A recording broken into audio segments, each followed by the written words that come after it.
And there we are. Hello, world. We have a big audience, I'm sure. Lots of people paying attention.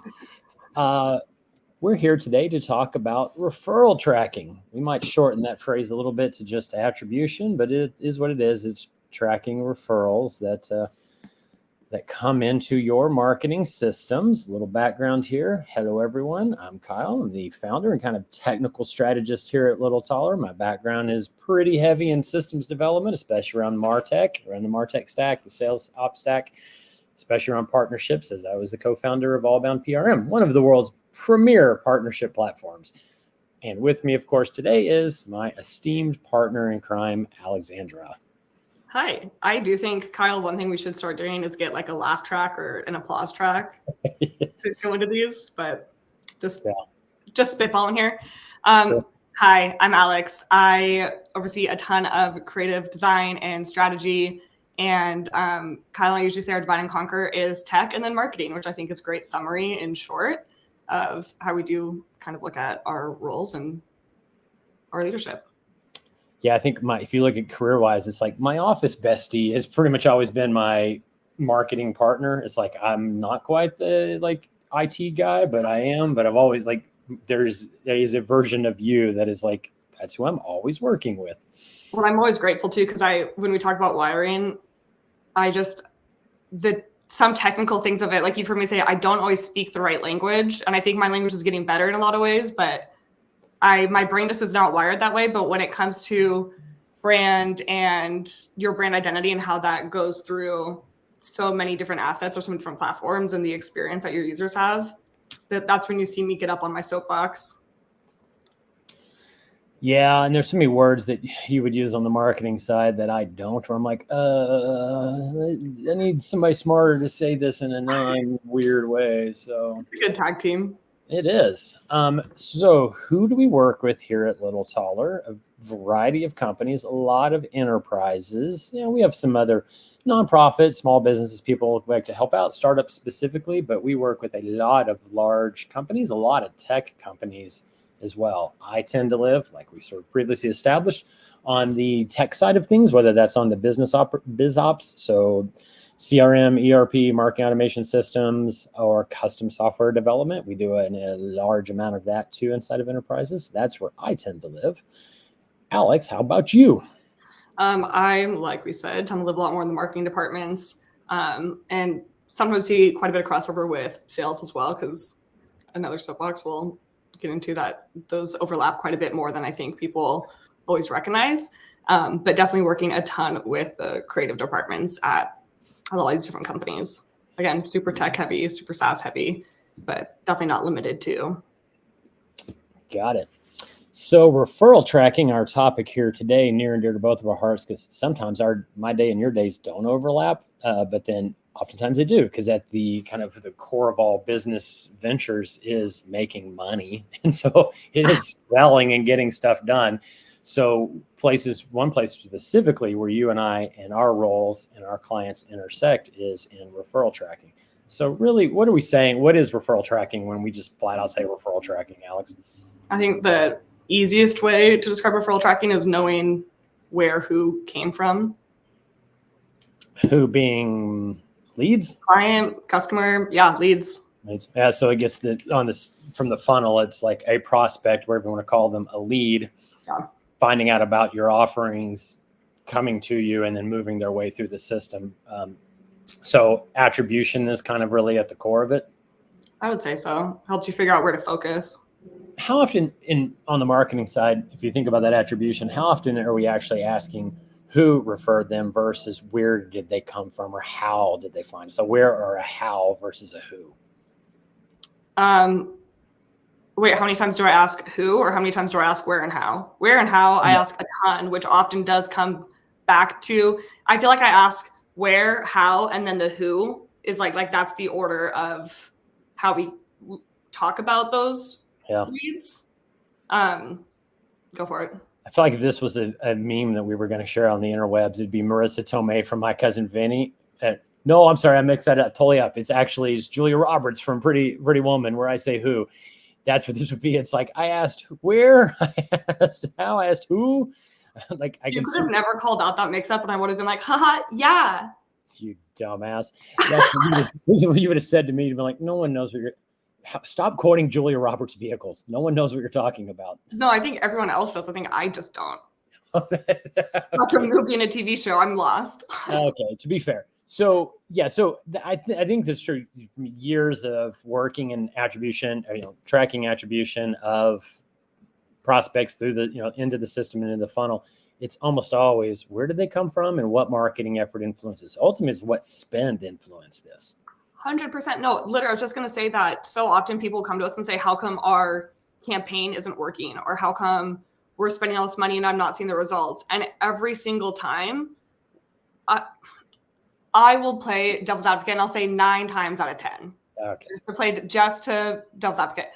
It's because they have no idea where leads are coming from and they haven't set up tracking or how to know exactly what I just said, how to know where their leads are coming from. So they don't know where to focus. And then it becomes this information overwhelm and they end up in a freeze state.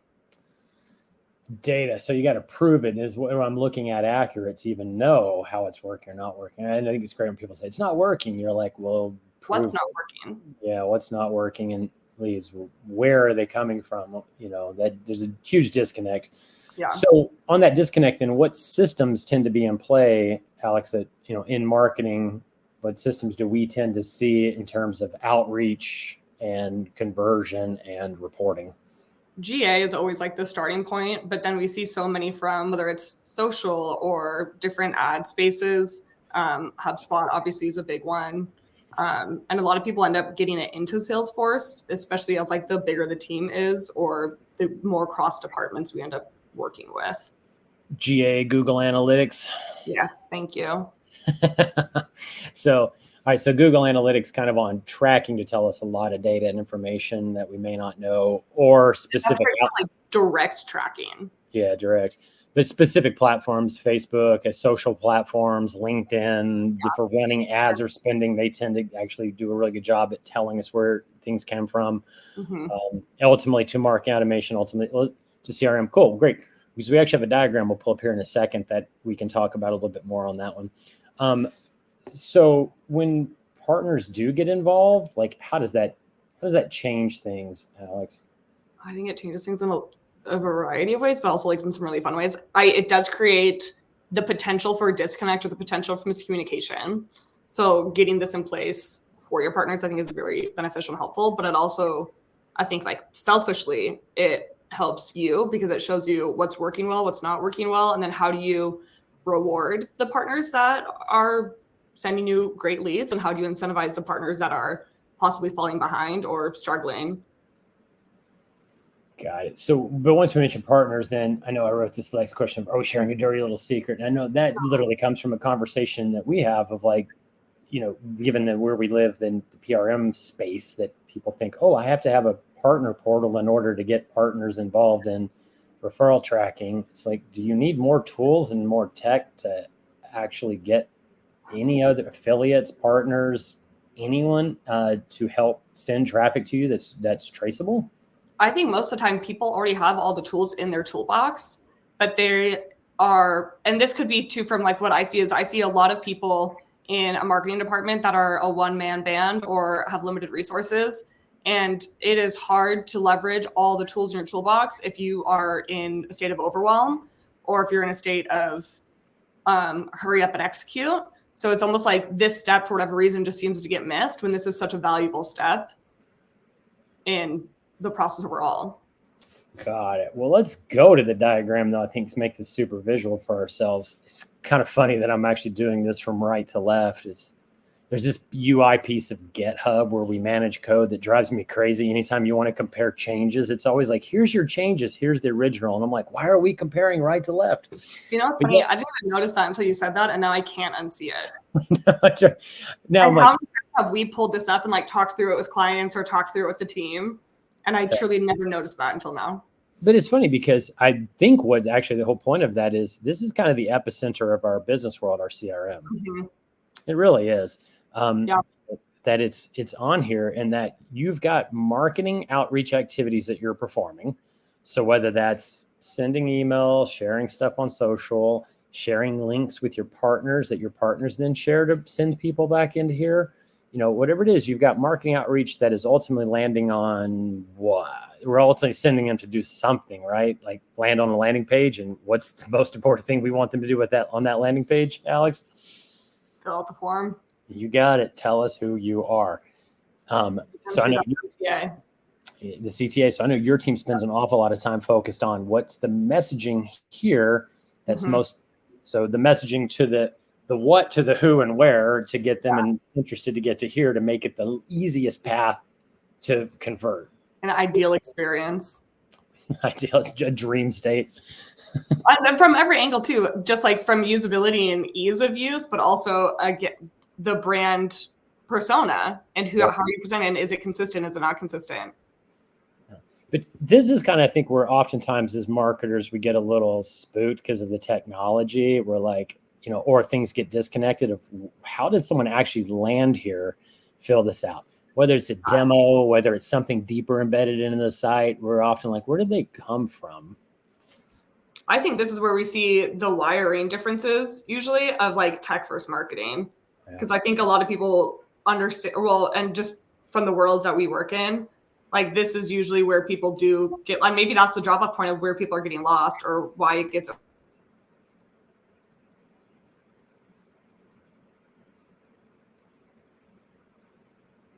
Oops. So we have a little connectivity there. Oh, we got you back.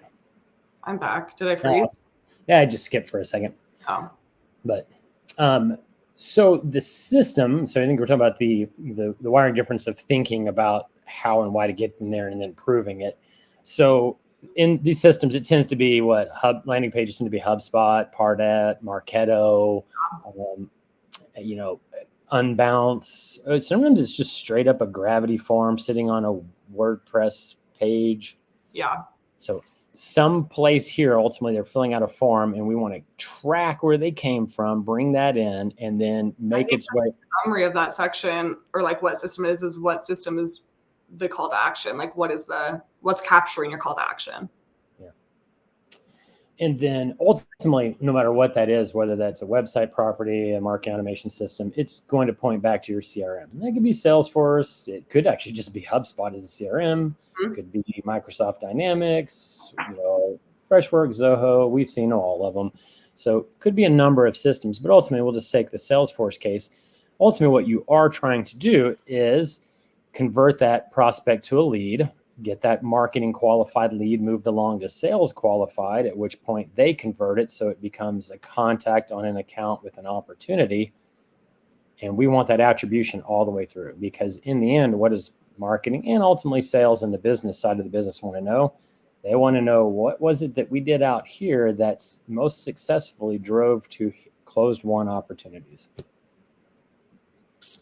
So chances are, whatever we're doing out here, we're probably trying to track so that we bring them in, maybe attach them to a campaign. This kind of depends on, Alex, where your reporting lives. Do we tend to see kind of a mix, don't we? Like, is marketing living kind of in here for their reporting? This plus Google Analytics plus some other stuff. Where's marketing aggregating its reporting? Usually it's in HubSpot or Analytics or a different system rather than Salesforce. But it really is dependent on the team. Yeah. But ultimately, at the end of the day, sales is going to say, we've sourced a bunch of this on our own. You're like, well, we sourced to help some of that. We influenced a fair amount, because you should have all of that history and opportunity. I mean, I've seen this having to keep track manually in my career of the conversion point of something to an opportunity. And you're like, we had $1 million opportunity off of a webinar? You're like, no, actually, if you go back and look, that person found us in other ways, or we're in the pipeline. They just happened to also attend the webinar right before the opportunity came about. Yeah. So there can be some, human adjustment and decision-making in there. But either way, tag as much as you can so you know what is at least influential in acquisition and influence throughout the life of that opportunity in the pipeline.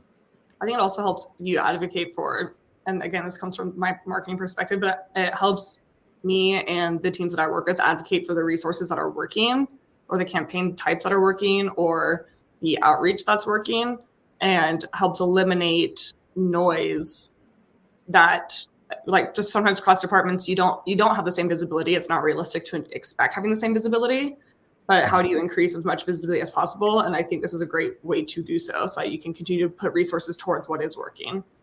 The visibility piece, I think, is crucial, because I can't tell you how many projects we work on and kick off with clients, and we're like, oh, do you have some basic reports set up in Salesforce on your data today? And they're like, they almost always say, 9 times out of 10, Alex, yeah, our data's a mess. Oh, we're in the middle of a data project.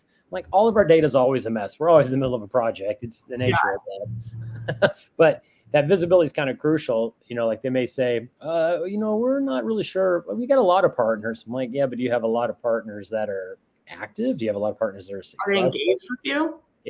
Or do you have a lot of marketing efforts that are that are working or successful? To name drop here, our dear friend and brilliant marketer, go-to-market strategist, Matt Hensler, he says this out, you've seen this a bunch, right? That, like, marketing is a repetitive science of sorts, that you don't just drop this out there and send it in and go, well, that's it. See you later. We did our job. But you need this to analyze this with some frequency of, did it work? If not, what to change? Do it again. Did it work? If not, what to change? I explained it I often get the question of, like, but what is it you actually do? And so I have a lot of analogies that give, like, a silly imagery for how we work and how we function. And the one that I've been using for things like this specifically has been, like, how often do you throw, and this, I shouldn't start with how often, like throwing spaghetti at the wall and what sticks. This helps figure out your cooking times to be an ideal match every single time. That's a good analogy. Yeah. Name drop again, Andrea Lechner-Becker. She's telling me a good story about, one of the firms that she's worked with over time, and that one of their best conversion points was actually something really old, like a blog post that she wrote many years ago. And then she's like, it just got so much traffic, and like, who knows? And it set a weird baseline, but it also is that even though it was converting, well, how do we get it to convert even more? And so it wasn't so, there is the case if it doesn't work the hell at all, what do you do about it? And then there's the case of, damn, that's working pretty effectively. How do I turn that to 11? Yeah. Or how do I repeat this across other channels or other outlets or across other partnerships? Mm-hmm. So a minute ago, Alex, I was like, well, what happens when you get partners involved? How complex does it go from here to here? Well, a little bit. I mean, because you're bringing in other technology, because you could today, we could, and we'll show you here in a second, you could today create some tracking. Let's say UTM tracking. We're all kind of familiar with UTM tracking that we use for keeping track of various data points on marketing efforts and tracking. But today you could manually go create some specific links for specific partners, shoot them an email, tell them that's what it is, have them drive traffic here. You could get that. You could actually get reports out of Salesforce that it worked and email it to them if you want. So you today could get partners involved, and it'd be a lot of manual work. We can make it be a little bit better and not manual. But do I have to have a PRM in order for it to go? No, but it's going to make your life a lot better. So in the scenario of having your partner portal involved, whether that's, Allbound channel mechanics scenario or something else, ultimately what you're doing is you're having your partner users register. And when they do, you give them a referral code. So once they have the referral code, you also give them links. And then what do they do with those links? The same diagram we showed up above. They're doing partner marketing efforts, sharing your links out, driving to your landing pages to drive traffic and convert. The cool component there, of course, is you can close the loop and also take all of that data out of Salesforce and send it right back over to show a partner. Hey, check out everything that you referred to us. Everything you sent to us. It's great. So partners themselves would know if something's working. What do you say we see that in motion, Alex? I'd love to. Okay, great. So I'll work backwards from right to left again, because we're weirdos this way. So this is Allbound. This is my demo instance. Cloud Rocket's a fictitious company that we have, and I'm a user of that system. Well, referral tracking, the system will automatically generate referral links that are unique to individuals. So I have my own referral code right here. It's unique to me and to my user. And Kyle, just to interrupt and please. Those can all be customized. Just like, think of how influencers have it be. It's Burnett for referral tracker. Sure. Yeah. The system just right now auto generates this cryptic 8-character string. I mean, am I going to remember PEX app Xi with the right letter? Dear Lord, no. God, no. So you're right. So we can customize it so people could, I think for influencers, you're right. That's an that's easy example. the structure here too, for our simple demo purposes, we went UTM source. But I think we know the way that we already want to, whenever, Alex, we go get involved with our customers, they already have some processes in place, and we want to try to be as minimally invasive and be more additive to it. Then perhaps sometimes you do need to change it, but try to be more additive. And maybe the source is not where you want that. Maybe you want it in something else along the way. We've got variety. This can all be customized of how it automatically puts those codes together to help out. So we can generate a lot of different links for a lot of different events, market this, add some imagery, make it a little bit sexier. But point being, we get in front of partners to know there are landing pages, there are offers that are out there that they can have with their source code along the way. We'll hop on over and take a look. This is a HubSpot landing page, very simple little down and dirty demo. You'll notice the link. This came straight out of the other system. There's my PEX app Xi. That's the name of my company. So that's my referral code. Say other system, just to over explain, Kyle. Is that only ever your PRM? Is that ever like what is the other system? What would it be? Oh, in this case of how in the world I got this in front of a partner, Sheraton affiliate. Literally this, if you have a system that's as simple as you only want partners and affiliates to drive traffic to one demo page, then you just email them a link and go, here's your URL. Cool. Not being obnoxious, just preventing teenager talk. Yeah. No, thank you. It's good. So you're busting, getting back to me for that GA clarity. The score is 1-1. So, okay. So this, but ultimately, I think, Alex, I know in a little bit, you'll mention some reason why actually having the system and not just giving them an email is important, dropping an email is important. But again, super customizable about how the structure works and how you get in front of your affiliates, partners, heck, even your own sales team, links that are very specific to them. Again, does it need to be UTM source? No, this can be whatever structure you want, but for the demo purposes, we're just using that to keep it kind of simple. So you'll know, of course, it's coming in on the URL, and I've also made it visible on the form, even though that's not really how it would be. That would actually be hidden. No one would see it. I made it visible just to illustrate the point that whatever value is coming in is getting gathered and is going to be stored. All right. So it can be cryptic, it can be less cryptic, whatever's going to make the most sense for you. So let's go ahead and then instead of Jane Doe, we'll do jackson.doe@gmail.com. Jackson Doe. So Jackson Doe is registering, and hello, he's very interested in this, not touching my source code. But landing page, again, not a great one, but it's a demo landing page. Did you already say that source code is typically hidden on pages, and we're just showing it is the demo? Right. And this tends to be a much longer too, because we tend to track, let's say, UTM source, UTM campaign, UTM keyword or term, rather, UTM terms. Like you have a lot of others that you can get really specific on, because maybe you share with partners 6 different social messages, all for one upcoming webinar. So you want to track, well, which social message did they send this out on? So maybe each has a secondary component of that UTM source that makes it to provide you even greater detail of what was working to get them there. So Mr. Jackson Doe, let's go find him. Here's Jackson Doe that came into our HubSpot. Good for us. We've got their information inside of here. The piece that we've got, if I go to view all properties and I go look at my UTM, there's my PEX app Xi. So that's my code. We know who that is. Lots of cool things that we can do from that point forward. In terms of here, this is obviously just kind of pure text we're passing in, but there's a lot that you can wind up doing to close the loop for reporting, and trigger other actions off of there. But following what we showed earlier, partner marketing effort, well, in this case, PRM, partner marketing effort, your marketing automation, landing page conversion, ultimately to Salesforce. Well, great. What does that look like for Jackson? No, look at that. JCK. Dang it. Why can't I type? Jackson Doe. Watching. Exactly. So Jackson Doe lead came on over here. Great. And then what do we get out of that? Well, we actually get PEX App Xi. Because this whole system is tied together, Salesforce actually a little bit more. It thinks that I'm, in fact, Yoko Ono of the Plastic Ono band, one of my many personas. Then here, so we can actually then be monitoring this and say, well, who's this code attached to?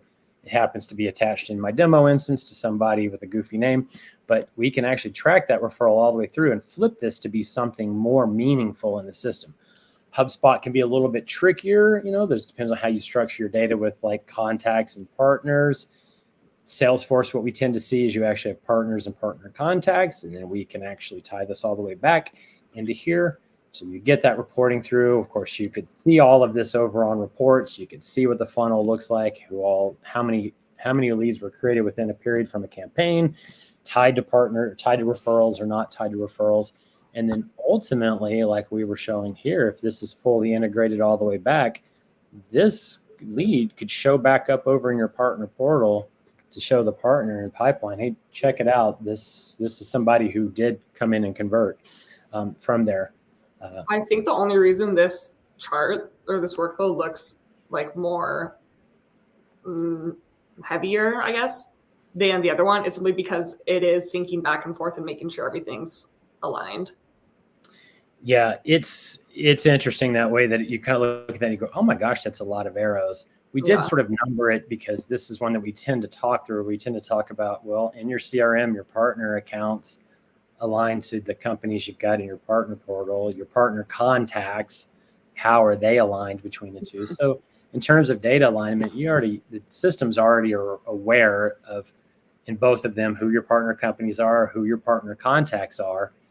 And you already have this idea that, of lead attribution. You're just closing that complete loop and tying all those objects together. And so, yeah, it can look a little bit crazy with the arrows pointing all back and forth all around there. So let's get back on over here, is kind of, that is how we configure this with or without, with or without the partner component attached onto there. You've already got this. It already kind of works. But so Alex, when I say that you can already do that, it kind of lends it a little bit to, DIY, and, all you got to do is, so if we're telling somebody to go do this on their own, versus work with us, come on, work with us. But we're telling them this on their own. We were giving them some advice. What's our before you get started advice? Start with the list of what you want to know. What is it you're trying to gain your understanding of or have visibility into, and who is it for? It literally is all the W questions. It's my who, my what, my why. That's my favorite W question. Yeah. Then your fourth one is your where. Yeah. So but, without all any of that information, then what are you like? That's, I think, but if you don't define that information beforehand, that's when you get into this flight or freeze mode. Yeah. And I think so often I get introduced to people when they're in the freeze and then they panic, and it doesn't need to be hard. Well, and Alex, you mentioned this earlier when we were talking, and so I'll throw it back out now too, which is when you start to get to that, the why. The why is really important on that who, because you're showing us the partners, and like, why would they care? What's in it for them? I think it's a great way to be able to incentivize again. And I don't even think incentivize is the right word. Like, whether you want to incentivize or gamify, whatever word you want to put on it that makes everyone feel great, amazing. But it is who is doing amazing and what's working really well for them. So you can continue to do that, and then you can reward them for that. And then how do you incentivize the people that feel like they're falling behind, or the partners that feel like they're falling behind, or you identify could be falling behind? And how do you work with them, or what do you need to adjust so that they are keeping pace? Yeah. So that winds up being a lot that you're doing kind of during the process of analysis to get to there, and then, and I would say adjust. After. During is like a precursor to what happens after, but they follow so much of the same steps of review, adjust. Right. If we were doing a demo a little further down the line, I think what I'd be showing that this is interesting to point back to the PRM side of this, back to Allbound specifically. It's really built off the idea that sales is incentivized and people get paid on it. Mm-hmm. I mean, that's the workflow. That's why we go to work almost regardless of what role we play in an organization.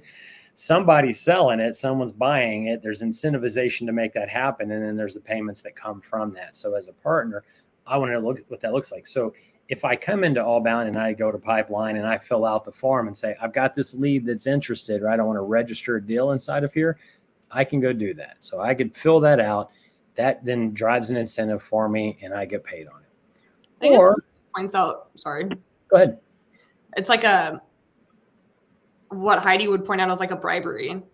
Like what's almost working, or who do you kind of have leading the way or coming up that they need one more note, one more hit up, one more friend to come in and say, hey, this is really great. You should be pursuing XYZ.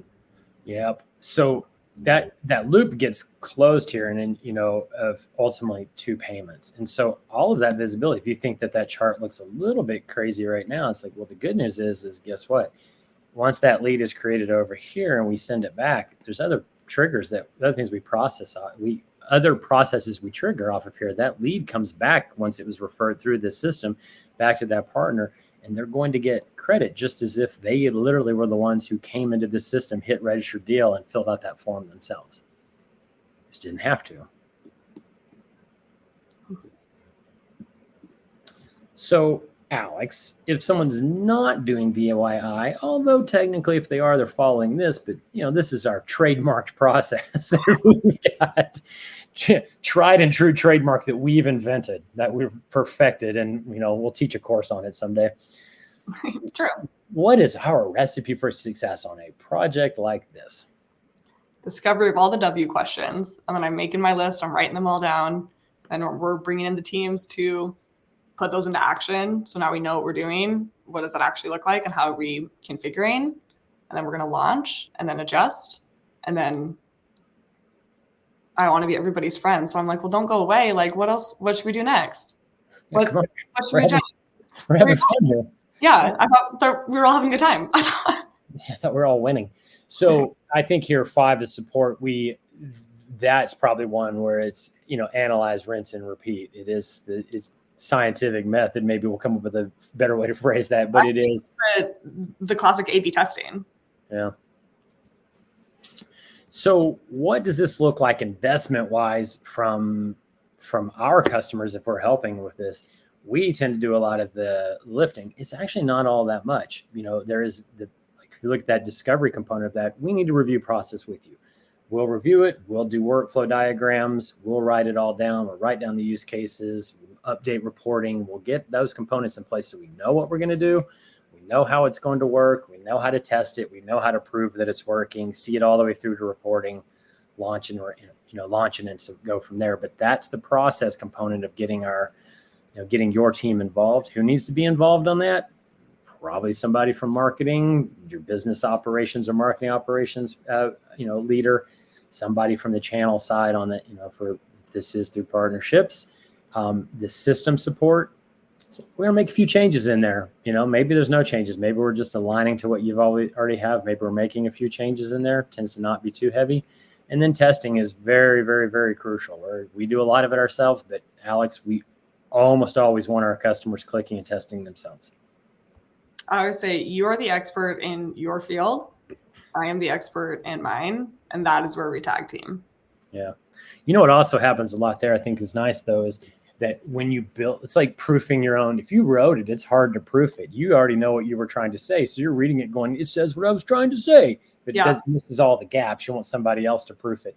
It's the same thing on user testing is, I may not think the way you think, and you may go in and do something weird that breaks it, that discovers, oh, we need to validate something. Oh, this other use case. The more people who go in and just think differently and fill it out and test it, even though we're talking about a link and a platform and a form, still.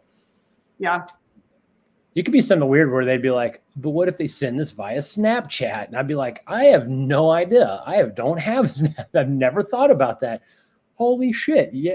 And by the way, I can't tell you honestly how many times, at least once a month, like a partner sales rep will send me a screenshot from like a WhatsApp or a Snapchat or something. And I'm like, you're talking to your prospects on there, and they're like, yeah. I'm like, oh my goodness, enterprise software. Like, yeah, no, it's where the kids talk these days. Wherever is easiest for them to talk, I'm into. Is always kind of my. Yeah. I feel like has gotten me to be I've been in so many different PM systems. So I'm like, oh, I'll join yours. Not a big deal. So I do have my list of favorites there, but that's the thing of that testing is there's assumptions that we're making in the world that we come from, and that we're like, oh, that's the first time we've seen that. Cool, let's adjust for that. So we do rely heavily, like Alex said, on you being the experts, testing the way you think and operate, specifically the way you know your customers, partners, and sales reps to operate, helps us a tremendous amount. Budget, as you hear, this is all just some man hour. It's configuration. I don't want to downplay strategy and years of experience, but from it. And I think those hours too are just averages of what we see, but it is dependent on your setup or your system. Yeah. It could be pretty small, but then there's cool things we can get in there and figure out that we may be able to really help on. So, but this is of the type of projects that we see, it's kind of small. Like this is a couple week venture to get set up and get rolled into there. It does not have to be daunting, for sure. So what's next from here? Hit us up, give us a chat. Look at that little code there. That's for our hidden menu, Alex. People can go on there and see what our drink specials are today. They're all Taylor Swift themed. We're going to do that now. Now we're going to get the team to take that and design it up so people go there and it's actually like a menu. That's fun. Yeah, I like that.